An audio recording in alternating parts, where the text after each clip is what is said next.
Ямар зургийг Монгол зураг гэдгийг ярихад бол бас их төвөгтэй. Гэхдээ өнөөдөр одоо Монгол зураг гэж яг юу юм бэ гэд асуухаар хүмүүс бас сайн мэддгүй. Яг Монгол зураг гэдгийг яг зурх арга барилаар нь Монгол зураг гэж барих юм уу? Эсвэл ашиглаж байгаа одоо материалаар нь Монгол зураг гэж барих юм уу? Энэ юм нь ингээд айгу маргаантай болцсон. Тэгэхээр Монгол зураг гэдэг чинь өөрөө яг нэр томьёог нь бодоод үзэх юм бол Монгол гэдэг нэрээс эхэлж байгаа байхгүй. Монгол зураг гэдэг нэр томьёо бол Монголын одоо урлаг судлалын хүрээнд бол нэгэнтээ одоо хэлбэршин тогтсон ийм ойлголт.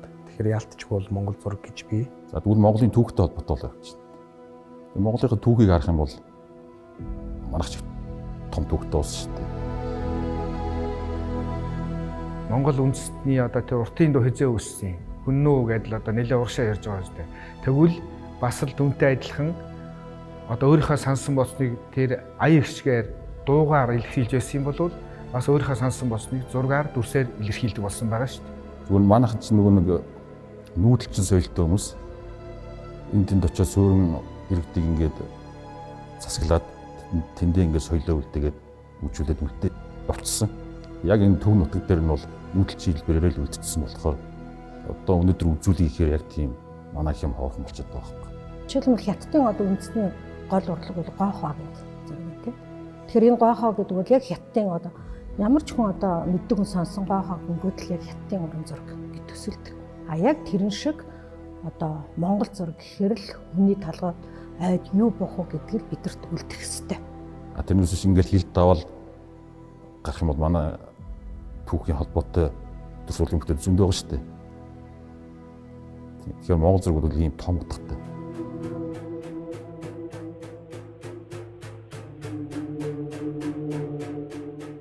Шувууны өндрөөс харж байгаа юм шиг тэр орон зайн хувьд бол их тийм өргөн дэлгэр.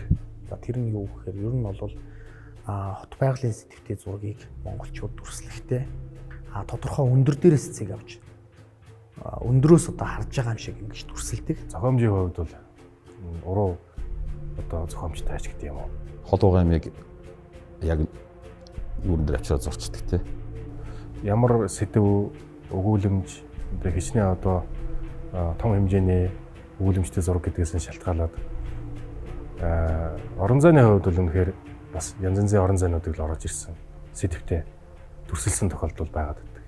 Нэг дүрсийг одоо баруун талаас нь харсан юм шиг, нөгөө дүрсийг зүүн талаас нь харсан юм шиг ингээд ийм өөр цэгээс ингэж харааны цэгүүдэд байгуулж ингэж зурдаг нь бол Монгол зургийн одоо хамгийн гол онцлог.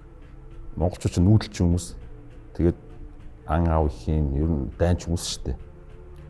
Тэр хүмүүсийн нэг бас нэг тийм дайны үед хэрэгжилж ирсэн хэрэгцээ байгаа байхгүй. Чин одоо байлдааны газрын зураг бичлж болох юм тийм ээ. За тэнд тэр байгаа, энд энэ байгаа. Бид чинь тойр сууж гал ярьчихж байгаа шүү дээ. Бүх юм нүдэнд тэр ил тодорхой байх хэрэгтэй тийм үү? Энэ замаар ингэж очиод тэнд ингэж тэрнтэй бас холбоотой гэж болно. Яа тэгэхээр бүх юм тодорхой ил ингээд нэг палан нэг төвшин дээр хатгаа дээр харагдаж байгаа шүү дээ.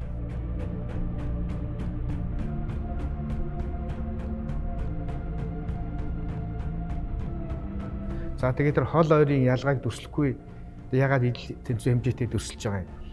Тэр бол одоо альва юм бол ингээд одоо байгалийн үзэгдэл бол хуурамч бүрхүүлээр бүрхэгдсэн байдаг. Яг одоо үзэгдэл түүний цаатах мөн чанар нь бол их өөр юм л да.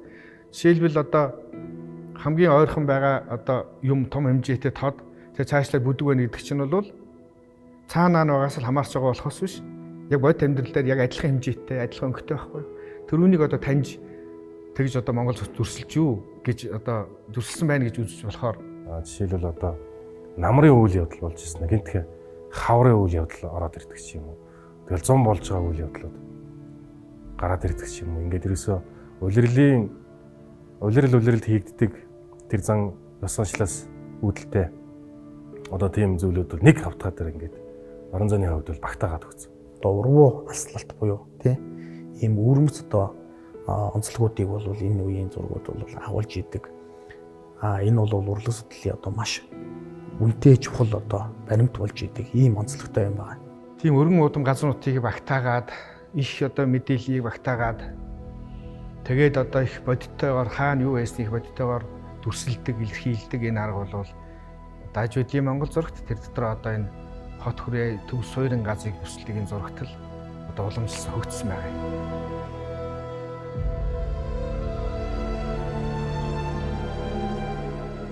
Тэр ер нь Богдын хүрээ хотыг одоо дүрслэн харуулсан Монгол зураг гэж юу вэ гэхээр одоо хүрээг одоо түүний одоо энэ орчин, одоо байгаль орчин, за энэ ахуй, соёл, одоо хүн, мал амьтан энэ бүгдтэй ингэж одоо аж байдалтай хүртэл ингэж хамт ингэж дүрсэлсэн энэ одоо зургийг бол Богдын одоо хүрээ хотыг дүрсэлсэн Монгол зураг гэж ингэж нэрлэж байгаамаа. Монгол оронд одоо 7 цагаар сүм хід байсан гэж. Одоо бараг сүүлийн судалгаар маш сайн судалж байгаа шүү дээ манайх. Тэгэхээр 1000 гаруй одоо сүм хід байжээ. Тэрний тойрон мөрийг олж илрүүлээ гэдэг ийм сүүлийн судалгаа байгаа. Тэгээ бодох юм бол энэ Монгол оронд дах одоо буддын сүм хід бол өнөөдөр 330 сум байлаа гэхэд одоо тэр одоо орон нутагт одоо буддын сүм хід байгаагүй нэг сүм байхгүй байгаа юм шиг байна. За доор хажуудаа 1 тэгээ 2 3 4 5 буддын сүм хід байсан юм шиг байна. Тэрнийг нь одоо манайхан судлаачд олоод илрүүлчихлээ л. Тэгэхээр үүнийг одоо өвөрмөц аргаар одоо дүрсэлж байсан тийм баримт их олон байна л да. Тэгэхээр энэ Богдын хүрээ хотыг дүрсэлсэн энэ одоо Монгол зургийг бол агуулгын хувьд нь бол үндсэнд нь 3 хувааж бичиж байгаа. За нэгдүгüрт нь бол за Богдын хүрээ түүний одоо орчин буюу одоо байгалыг хамтд нь зурсан юм дэлгэрэнгүй зураг гэж байгаа.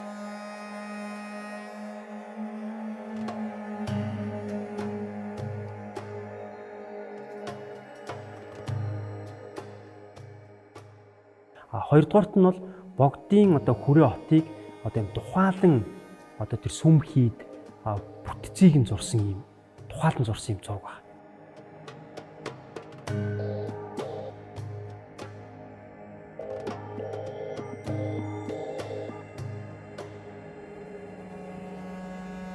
За энийг одоо яг үгээр ихэнх тохиолдолд энэ зураг бол 19-р зууны одоо сүүл 20-р зууны их үед энэ төрлийн зургууд бол холбогддог. За тэгээд яг үгээр одоо Богдын ихэнхдээ орднууд байна. Одоо цагаан ордон, ногоон ордон, хүрээ ордон гэдэг ч юм уу те. Эсвэл одоо шар ордон гэдэг ч юм уу те. Ингээд ийм тусгаалсан байдлаар ингэж зурсан ийм зургууд байдаг.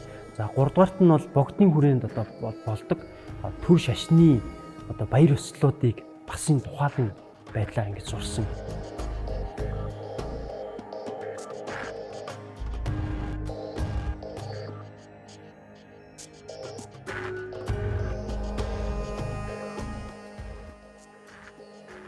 Ийм одоо гурван одоо ингэж ангилжтай болдог.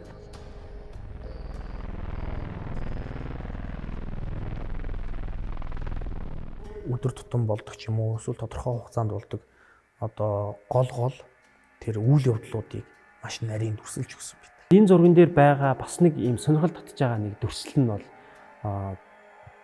Богдыг ганданд сэмбэрэмтэй залж байгаа ийм зураг. Тэр ерөөсө хүрээний буцаад ямар ч зурагт Богдыг одоо хүрээнд ийм сэмбэрэмтэй залж байгаа нэг ч юм дүрслэн зураг байхгүй.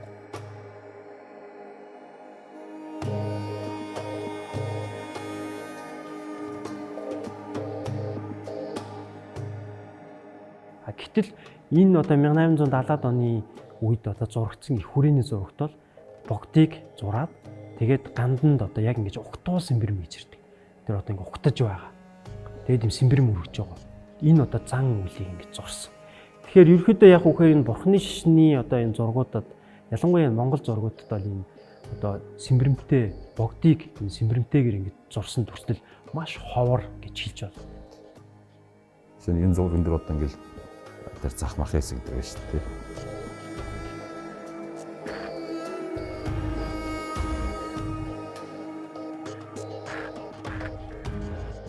Өнөөдөр бид нар ингээл иргэн тойрныхын мэдж байгаа шүү дээ. Хүмүүс ингээл заж тэр газрыг дүрслэх бол за тэр чинь тийм газар байдаг мэдж байгаатай адилхан байна. Чи бас нэг драмтай зураг. Тийм ч одоо ялангуяа над таалагдаад байсан сахын сүд өнгөс. Аюу амьдралтай яг энэ зүйлээр. Тийм өнгөөр Тэгээ гүйцэтгэл нь бас их ер нь бас их нарийн шүү.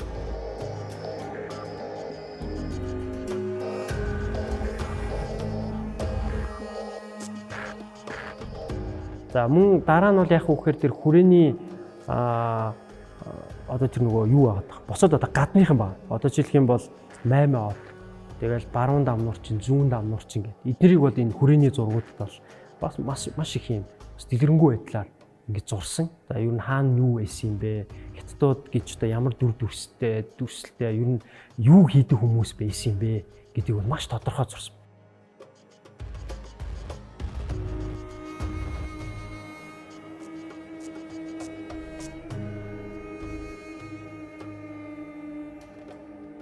Тэгээ дээр нь яг үхээр одоо ямар гол бол гудамжууд байсан бэ гэдгийг маш тодорхой зурсан. Тэгээ жишээлбэл энэ балганы их хүрээ тий. Одоо 19-р зуунд бүтээгдсэн гэдэг юм чинь. Энд ингээд харахад бид нар бол одоо энэ дээр ингээд бичсэн байгаа байхгүй. Туул гол. Тий, туул. Одоо энэ урдуур урсч чинь тий. Тэгэхээр энэ маань яаж юм гэхээр тухайд бүтээгдсэн бүтээл одоо бүтээл төрөлхөрлөгийн музейд энэ бол урлагийн бүтээл гэд хадгалагдаад байж байна. А нөгөө талаараа энэ бол одоо болтол ой санамжийг хадгалж байгаа, баримтжуулж байгаа ерөөсөө гол одоо барих зүйл нь болчихж байгаа.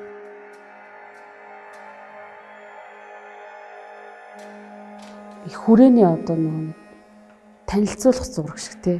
Хэдий бүтээлч гэсэн. За одоо манай их хүрээ бол одоо ийм бүтэц зохион байгуулалттай тий. Тэр нь бол одоо гадна дотноос ирсэн жуулчдад үзүүлж харуулахад бол одоо их хүрээний ерөнхий нөгөө юм харагдчихэдэг. Тийм хэрэгцээ шаардлагаас бас зурагдсан байж магадгүй тий. Тэгэхээр энд эднийг ингэж байршлаас нь гадна одоо ямар архитектуртай байсан? Одоо архитектуртай байсан. А дээр нь яг үхээр энэ эсхий байсан юм уу, мотор хийсэн юм уу гэдэг нь эндээс харж байгаа хгүй. Тэгээ ямар өнгөтэй байсан. Одоо юм алтан шар дээвэртэй одоо лаврын байсан гэж. Тэр яг л алтан шар дээвэртэй гэж сурсан багч. Одоо энэ дээр би танаас сонирхол одоо Дэчин галвыг ингээд сүм одоо юу вэ шүү дээ. Орой нь бол алтан ганжил гэж байсан байна. А тэрийг нураах үед бол нураагаад тэр сүмийг Дэчин галвын хашаа нураахны дараа гандан дээр модны хоёрт бол тэр хашааг нь барьсан. Тэр Дэчин галвын сүмийн тэр алтан ганжирыг мэдв. Пуулаад ингэж хавтгаал цохоод гадаад явдлын яамны тэр соён бүсүүлдийг ороос хийсэн юм а гэж надад жамбаагүй хэлдэг юм шүү дээ. Тэгээ эндээс ямар одоо архитектур хөгжиж исэн, ямар одоо зан үйл болж исэн, хаана одоо тэг ямар одоо сүм хийдэн хизээ нэмэгдсэн, хизээ байсан гэдэг их олон юмыг эндээс харж таньж мэдэж болохоор юм одоо түүхэн ийм асуудалтай ийм зургийн төрөл бол яахаргүй чиний асуудыг хот хүрээний сэт зурх л та.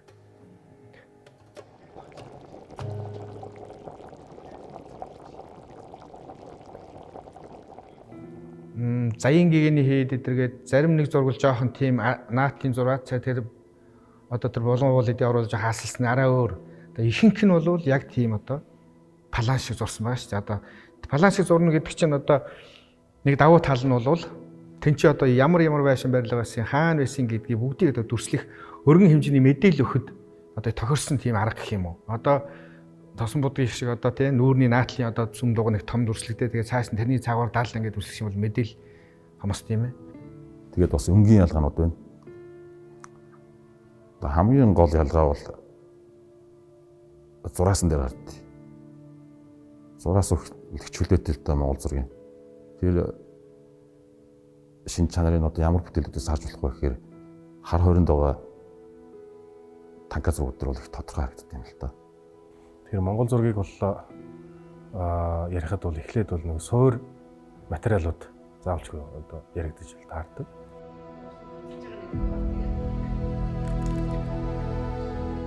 За нөгөө нэг онцлог нь болохоор бол одоо манай Монгол одоо хүртэл одоо хэрэглэгдэж байгаа. Зарим уран бүтээлчд одоо хэрэглээд явж байгаа энэ арга болохоор бол тэр одоо цардах технологид малын тэр тусмаа хоньны тархийг одоо ашиглах ийм одоо уламжлалт технологи бол байна. Давуу бол маш тийм юуны ямар ч нилонгоо маш гоё даавуулдаг байх хэрэгтэй.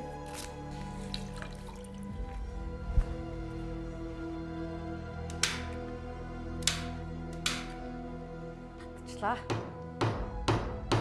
За ер нь баг зүгэж гэдэг шүү. Яг юм бол юм утгана. Тийм гоё сүйтэй цаашигтэй нэг. Монголын мал аж ахуй буюу одоо манай нүүдэлчин хүмүүсийн ахуй амьдрал бол одоо өөрсдийнхээ одоо энэ урлаг бүтээх бүхий л юм өөрсдийнхээ малын түүхийд буюу одоо хоны тархиар гүрэмт татдаг байсан уламжлалтай байсан байна. За энэ гүрэмт нь одоо суурь дэвсгэр дээр бол үндсэндээ бол 3 төрлийн одоо будгаар бол 6 бол буднаа. Эхлээд бол өөрийнхөө эрсүнг ямар зураг зурах чаа гэдэг өгүүлэмжээс шалтгаалаад эрсүнг юм бол одоо бэхээр эрсүнгээ татаж одоо зураг зурж байна. За эрсүнхэн дээрээ бол суур өнгөнүүдийг тавьшигладаг. Тэгэхээр тэр одоо суур материаланд бол ямар одоо материалууд будгнууд ашиглаж байна гэхээр эрдсийн гаралтай будаг, шимийн одоо гаралтай будаг. За тэгээд шорон будаг гэдэг ийм үндсэн 3 төрөлд хуваагдах одоо будгнуудыг ашиглаж байна. За энэ Монголд ч байдаг хаас айгу түгээмэл хэрэгэлдэг ногоолон гэдэг будаг. Төмрийн зэсээс зэсээс гаргаж авдаг ногоолон гэдэг будаг хаас айгу байдаг. За энэ ногоолон гэдэг будаг сайн харах юм одоо ингээд тийм ширхэгтэй. Бүгдэн ширхэгтэй биш. Ширхэгтэй байна. Тийм байна. Тийм ширхэгтэй энэ будгийг одоо ширхгийн илүү нарийн болгоод нухаад явах тусмаа өнгөн цайр. Тэг явсаар яж одоо энэ одоо нэг цайр болж байна. Тийм байна. Илүү буурцсан байна. За энэ ингээд нухаад байх юм бол одоо бүр ийм болох юм шүү. Цайр өнгөтэй. Тэгэхээр энэ ч нөгөө юу гэсэн үг юм бэ штэ. Нөгөө бодог холихгүй нэг будгаараа шууд нөгөө юм ногоон өнгө олон өнгөтэй гарах гэсэн үг шүү дээ. Тий, яг үнэ. Тэгэхээр нэг будгаар боловсруулалт хийсний дагуу цайруу өнгөж гаргаж болно, бараа өнгөж гаргаж болно гэсэн. Тэнийг мэдчихсэн байна. Тэнийг монголчууд мэдчихээд боловсруулалтаа хийгээд яг ямар өнгө хэрэгтэй гэдгийг гаргаж авдаг. Жишээлбэл мөнгөн усны улаан миниум гэдэг нэг будгийг одоо судлаад зөвхөн нэг будгийг ингээд судлаад ингээд аваад үзэхэд эзэнт гүрний үеэс өндөргээний үе хүртэл ашиглагдчихсэн байна гэдэг нь тодорхой болж гарч ирсэн. За энэ будаг бол жишээлбэл одоо хар хурам хотын туйраас илэрсэн ханын зурган дээр энэ будгийг ашиглаж иж. За энэ будаг хожим одоо сардгийн хийдээс за өндөргээний одоо өвгөн хүрээ гэж тэр хийдийн одоо ханын зурганаас илэрсэн байгаа юм л да, яг адилхан будаг. Тэгэхээр ямар ч хэлсэн эзэнт гүрний үед хэрэгжилж ирсэн энэ будаг хэрэглэгдэж.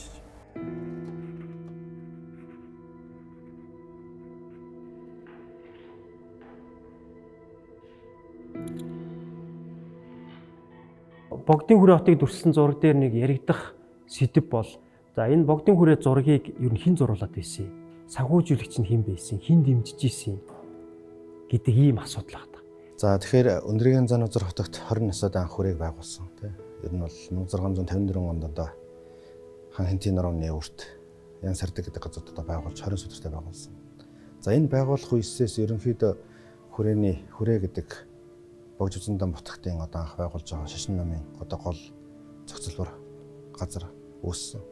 За энэ үүсэх үедээ Өндөргийн өөрөө бол бас үнэхээр одоо нэрт орон бүтээлч байсан шүү дээ. Одоо үнэхээр Монголын шашны одоо сэргэн мандалт монголчуудын одоо ер нь Азийн Микеланжело гэж нэрлэгдэх дэлхийд даяар хүлээн зөвшөөрөгдөх өөрийн нэрээр одоо нэрлэгдсэн тийм ээ Азийн одоо энэ нэртэй орон бүтээлч дотроос Өндөргийн зан узар хотогч ийм одоо алдаршсан шашны нэртэй зөвлөлтөн 2-р уран бүтээлч ийм одоо мастер одоо бол одоогор хараагүй. Судлаачдын үдж байгаагаар бол Өндөргийн зан узар бол маш сайн зураач байсан.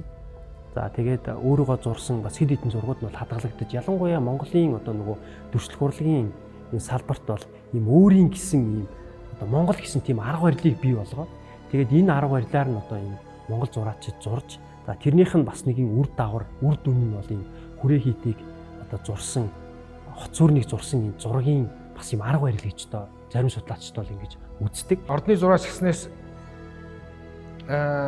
мэдээж одоо бусад улс орны жишгээр л ордны зураачтай тий Хулиасан хааны ордны зураачийн тухай нэр идэх тодорхой байд. Тэрүүнтэй адилхан Богд хаан болвол ордны зураачтай байсан. За тэрний нэг нь бол одоо бид бүхний мэддэг шаруу зураач эдэргээд Гэнтэн дам, Бунцд Гэнтэн дам одоо жүгдөр эдэргээд олон зураачны тэр үе одоо нэртэй бурхан зураачны нэрлэлтэй. Тэр бүхэн болвол Богд хааны ордонд мэдээж ордог, гардаг, зурдаг тэр үеийн амьдрал ахыг одоо төсөлдөг байсан бол тодорхой. Тэгэхээр ер нь 8 дугаар хөгж явсан нам бодохт бол одоо урчуудыг цуглуулад за Сангай аймаг гэж одоо байгуулад тэр Сангай аймагт одоо цугларсан урчуудын одоо тэр урлал бүтээл бол тухайн үедээ бол бас Монголын соёл урлагт том одоо дэвшлийг бол авчирч ирсэн. Зөвхөн энэ зургаас гадна богдын хүрээг гэдэг энэ одоо бүтэц зохион байгуулалт хөгжиж одоо богдын одоо үед яг үеийн богдод энийг хөгжүүлснээр монголчууд энийг тэтгэж одоо ивент тэтгэж энэ одоо тэтгэснээс шалтгаалж энэ богдын хүрээ бол хот болж Монголын хамгийн том хотоо болоод ингээд улс төрийн төв, нийгмийнхэн төв, эдийн засгийн төв, худалдааныхын төв, бүр боловсролынхын төв, бүр төрслөг хурлынхын ингэж төв болж ингэж хөгжсөн байна. Тийм ч учраас их хүрээний энэ одоо хуучин зургуудыг харж байхад их хүрээний одоо тэр бурханштайн орлуудыг харж байхад үнэхээр ийм төрөлцсөн татсангуудаас гарсан суур боловсрол өндөртэй хүмүүс бүтээж байгаа учраас зөвхөн зурах эрдэмтдээс сайнаас гадна тэр дотор байгаа тэр оюуханд бодогдож байгаа тэр бяцлал бүтээлээр бий болж байгаа зүйлүүдийг илүү дүрсэнд гаргаж ирэх нь бол харин хамаагүй өндөр байна гэж үзсэн. Тэр хүрээнд бол аймагуд байдаг. Тэр аймаг гэдэг нь бол яг үгээр лам нарын одоо суудаг засаг захиргааны нэгж байна. Тэр аймаг гэдэг бол нэг юм дугантай. Тэгээ тэрэнд хариалагддаг лам нартай. Тэднэрийн тэр аймагаа тойроод ингэж хашаанууд суудаг. Тэгээ тэрнийг дотор нь яг үгээр ингэж хөгжүүл одоо бүр багаас нь ингэж бэлддэг. Зургаарч байна уу эсвэл ном нөгөө бурхны шишний ном үзэж байхдаа зэрэгцээд нөгөө зураг урлыг давхар хөгжүүлж ингэж явж исэн баг юм л да.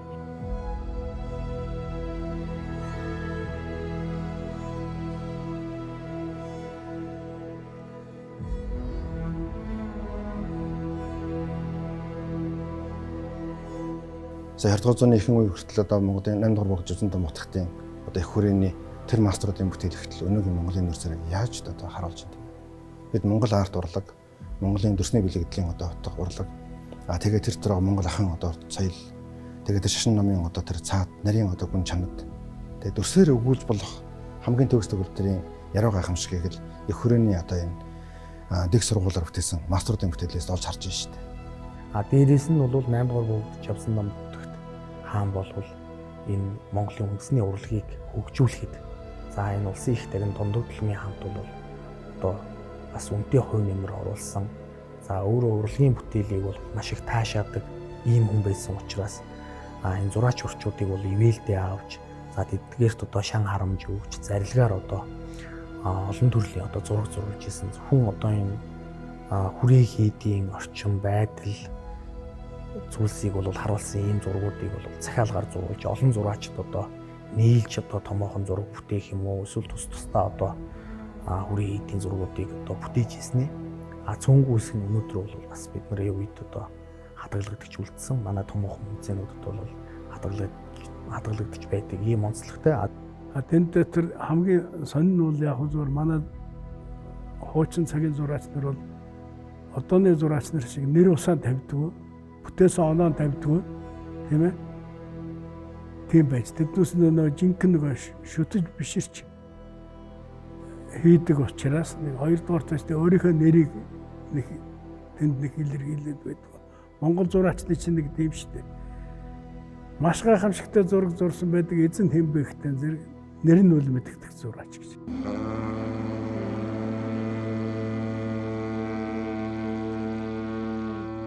Сантиметрийн хэмжээ цардмал даавн дээр шорон будгаар Монгол зургийн аргаар бүтээгдсэн бүтээдлийг 2017 оны 3 дугаар сарын 1-нд ингээд 2 зурж эхлээд 2021 оны 8 сарын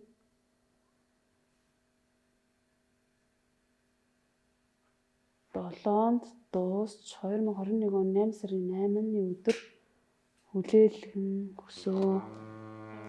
Энэ бүтээлтэй бол их сонио. 2006 онд анх энэ бүтээлийг болохоор би нэг номон дээрс хардсан зургийн каталогтэй. Тэгээ тэр энэ бүтээлийг болохоор шарвын зурсан бүтээл гэж тавьчихсан. Их хүрээ гэсэн нэртэйгээр тэгээд балдуугийн шарвын бүтээл гэж тавьчихсан. Тэгээд тухайд би чинь Монгол зургийн бас 4-р курс оюутан байсан болохоор ерөнхийдөө нөгөө нэг шарвын зургийн зурах арга барил тэгээд тэр юм ялгаж деталийг хараад шарвын зурсан зураг биш юм шиг санагдчихсан аахгүй юу. Арай өөр арга ажиллагаатай тэгээд би энэ бүтээлийг нөгөө нэг айгүй олзуурчихсан. 2017 онд би энэ Эрдэнэзүү бүтээлээ дуусгаад ер нь Эрдэнэзүү бүтээл чинь нэг 4 жилийн хугацаанд зурагдсан. Тэгээд дуусгаад удаагүй байжсэн чинь энэ бүтээлийг ер нь зураач гэсэн санал ирээд. Тэгээд энэ бүтээл маань ер нь Монгол арт галерейн захиалгаар бүтээлийг хийж өгөөч гэсэн санал ирсэн. Тэгээд ер нь яг ингээд хүн чинь нэг зүүн савгаар мэддэн шүү дээ. Яг тэр миний үзсэн бүтээл байгаа юм шиг санагдаад тэгээд очил бүтээлтэйгээ нүүр тулаад үзэхэд яг байгаа юм шиг яг нөгөө миний бодчихсон. Тэгээд хүн чинь яг ингээд яг нэг ингээд намайг дуудаад дийсэн юм шиг санагдал. Тэгэл энэ бүтээлийг хуулбарлуулах гэсэн юм аа. Чи ингээд зурж чадах уу гэж надаас шууд асуулт асуув. Тэгээд дотроо бол ингээд харахад бол үнэхээр нарийн ажиллагаатай. Би бас ингээд шууд хараа сүрдэж байгаа байхгүй юу. Тэгэхээр нарийн ажиллагаатай нүдэг бүтээл байна да. За намайг би бас ингээд холбогдоод энэ бүтээлийг харчлаа. Одоо бүр ингээд зурах боломж гараад ирлээ. Яад энэ боломжийг алдаж болно. Ерөөсө бүтээлийг хий гэсэн тийм юу төрөл. Тэгэл энэ бүтээлээ хийгээл шууд тэр хүндээ хэлж авах гэсэн. Би чаднаа одоо энэ бүтээлийг чуулбарлаж өгье гэдэг. Тэгээ бүтээл маань 17 оны 3 сард л ер нь эхэлсэн. Бүдгэрч арилсан дүрс зургуудыг нөхөн сэргэн хуулбарлан хуучин байдлыг нь алдагдуулахгүй зурснаас гадна Улаанбаатар хотын музейн эрдэм шинжилгээний ажилтан түүхч Очвэртэй хамтран бүтээлийн түүхэн тайлбар судалгаа хийж номын бэлтгэл ажил болон нэвтрүүлэг хийлээ. Зураачдын хувьд бол бид нар мэдээж бас мэдлэгтэй одоо бүтээл нь хийсэн бүтээл нь бас өгүүлэмжтэй өв соёлоо тээсэн үндэснийхээ одоо энэ түүх соёл урлагийг бас энэ өөртөө шингээсэн ийм судалгаатай мэдлэгтэй зураачд байж сайн бүтээл одоо ингэж төрдөг гэдгийг бол бид нар энэ яг энэ оюун эрдэнэ зураачийнхаа бүтээлүүдээс бол олж хардаг.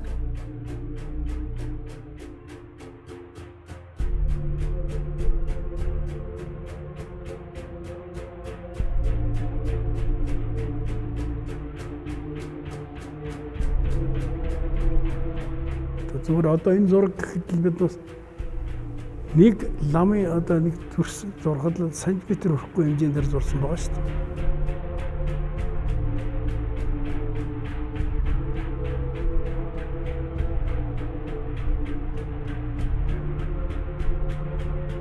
Маш чөлөөтэй татдаг учраас энэ зураасаар их ялгардаг.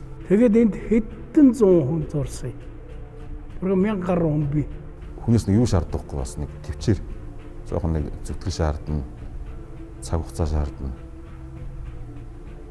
Тэгээд тэрнийг давах хүн байна, давахгүй хүн байна. Тэгэхгүй би зүгээр Европын энэ тентхийн янз бүрийн орноор зөндөл уран ургийн галерей музей үзчихсэн. Ийм төвөгтэй, ийм хэцүү би зураг үзээгүй.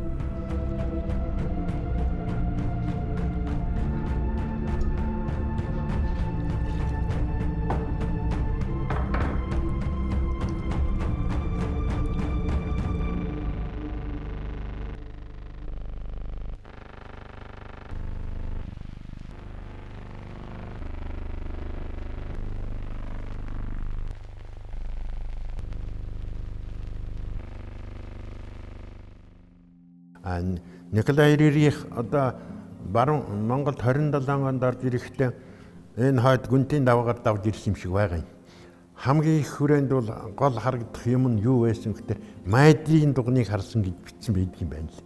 Хоёр давхар өндөр мадан гэр хэлбэртэй тийм том сүмийг бол барьсан гэж. Гадны хүмүүс ирээд Монгол юу үзэх гэж ирдэг юм, байгалийн үзэх гээл Монгол гэсэн юм л үзэх гэж ирж байгаа шүү дээ. Монголчууд тэгэл таних гэж ирж байгаа шүү дээ. Тийм болохоор Монгол зургийг дүрслэгээр өгч гэсэн таах Монгол зураг. Одоо тэр амар одоо манчри хийд байна тийм үү. За тэр Дамбадэржагийн хийд байна. Хойдлон Дачанхрлын хийд бол бүр байхгүй. Шайдуулангийн сүм бол бүр байхгүй. Тэр нь одоо ганц хайлаас модулсан байна. Их хүрээ гэдэг бол өөрөө Монгол гэдэг энэ одоо монголчууд гэдэг энэ үндэстэн ямар оюуны цараа өндөртэй, сэтгэлгээний цараа өндөртэй, ухааны цараа өндөртэй ур өрөн бүтээл хийх тийм авьяас төгөл дээр байдгийг бол сонгодог утгаар нь одоо харуулж чадсан л одоо ийм гол газар шүү дээ. Одоо фотол үлдээж тэ. Тэ ийм л юм байна. Өөр юм алга. За эцсийн эсэл чөлтөмгаач гэсэн загсан байдаг. Монгол зураг шинжлэх хийхдээ бол энэ энийг анхаараарай гэж загтсан байгаа. Тэр захиасыг бол манай монгол зурагч нар бол тэр номыг унших хэрэгтэй байгаа. Тэрийг бас бүтээл хийж байгаа хүмүүс бас бодох хэрэгтэй юм байлээ гэдгийг хэлмээр. Бүтээлийг дуусган хүлээлгэн өгөх гэж зургийн баруун доод талд уран бүтээлчийн гарын үсэг тамга дарагдсан болно. Зураач Ц2